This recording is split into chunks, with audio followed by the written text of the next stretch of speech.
In this video, we'll be talking about how to graph linear equations. Now, the simplest mathematical model for relating two variables is the linear equation in two variables. This can always be written in the form y equals mx plus b. Here, m, b, or both could actually be 0. That's just something to keep in mind. M here is called the slope, while y equal to b is the y-intercept. Because of this, we call this above form y equal mx plus b slope-intercept form. Now, slope-intercept form is the best for graphing because m, aka the slope, will help us out. Our intuition here is that m greater than 0 means some sort of an upward slope, namely something like this. M less than 0 means a downward slope, which would be something like this. And m equals 0 means a flat slope, which would look like that. The way I remember this is m is sort of a gauge on whether it's positive or negative and how positive or negative it is, of sort of a gauge of if you were to ride a bicycle or drive a car or something, or even just walk, I suppose, or run or whatever. If you were to go from left to right, running or traveling, would you be going uphill or downhill? If you're going uphill, it means positive slope. If you're going downhill, it means negative slope. And if you're going flat, just on flat ground, it would be 0 slope. So, as far as how it helps us graph an equation, let's go ahead and look at the following. So, the basic idea here is because we have slope-intercept form, first, we know one point on all of these graphs. And the slope in all of these, we know the y-intercept in each of these. Here, for A, we have y equals 2 is 1 is our y-intercept.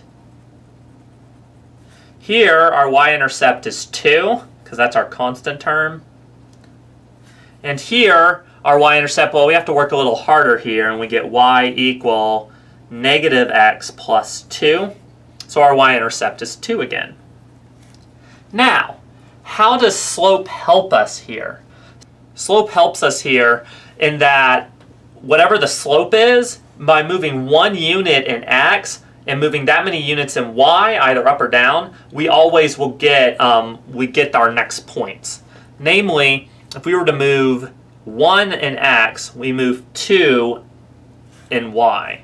If we move 1 in x, we move 2 more in y.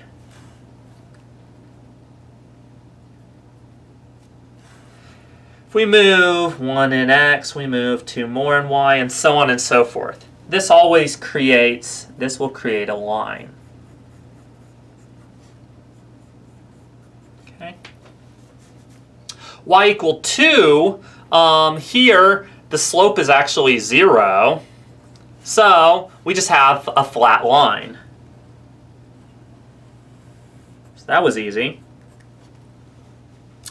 And then finally here we see our slope is negative 1. That means for going 1 over, we have to go down 1. Go 1 over, go down 1. Go 1 over, go down 1. So our slope will look like that. And our line will look like that. Okay? Quick notice. First off, linear equations always, when graphed out, are lines. That's why it's called linear equations. Secondly, another helpful thing is that vertical lines have undefined slope, just like we saw how horizontal lines have 0 slope. This will become clearer in the next section when we talk more about slope. And now it's time to have you try out an example. So go ahead and sketch the following graphs of the linear equations provided. On the count of 3, I'll reveal the answer. 1, 2, 3. So here, this example is very similar to the last example. Again, you find your intercept in all of them. Then from there, you use the slope by going 1 and then going there, and then going however many units up or down that you need. An important thing to note is this is rather imprecise as it is now, but we will see in the next few sections how to make it a bit more precise with a better understanding of slope. So for more practice in working with graphing linear equations, be sure to see the textbook page 31, numbers 1 and 9 through 14. And in our next video, we're going to talk a little bit more about how to actually find the slope of a line.